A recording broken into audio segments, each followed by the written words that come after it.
අපි අද ඔයාලට අරන් ආවේ Thomson 6-in-1 එනර්ජි මීටර එකක්. එනර්ජි මීටර එකේ බොක්ස් එකේ සියලුම විස්තර තියෙනවා. මේ වගේ තමයි බොක්ස් එකේ පෙනුම තියෙන්නේ.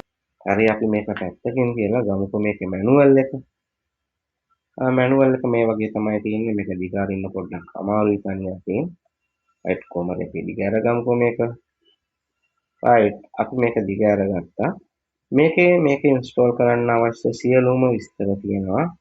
මේක ඉංග්‍රීසි භාෂාවෙන් සහ චයිනා භාෂාවෙන් දෙකෙන්ම තියෙනවා. හරි. දැන් අපි ගමුකෝ එනර්ජි මීටර එක. මම ඒක වේලාසනින් අරන් තියලා තිබ්බේ. මේක තමයි එනර්ජි මීටර එක. මේක මම අනිත් පැත්තටනේ තියලා තියෙන්නේ. අරකෝ ගමුකෝ හරි පැත්තට. මේකේ හොඳ ලොකු ඩිස්ප්ලේ එකක් තියෙනවා. වම් පැත්තේ සයිඩ් දෙකෙන් ලේබල් එකක් තියෙනවා. මේ ලේබල් එකේ සියලුම පැරාමීටර ටික සහ ඩයග්‍රෑම් එක තියෙනවා. මම හිතනවා ඔයගලන්ට මේක පැහැදිලිව පේනවා ඇති කියලා. මේක built in CT එකක් තියෙන එනර්ජි මීටර එකක්. ලෝඩ් වයර් එක ගන්න ඕන හෝල් එක තමයි උඩින් තියෙන්නේ. මොකද CT කොයිල් එක ඇතුලේනේ තියෙන්නේ. මේකට සප්ලයි දෙන්න තියෙන ටර්මිනල් දෙක තමයි හෝල් එකට වම් අත පැත්තෙන් තියෙන්නේ. වීඩියෝ එක නැරඹුවට බොහොමත්ම ස්තුතියි. ඔයාලට සුබ දවසක්.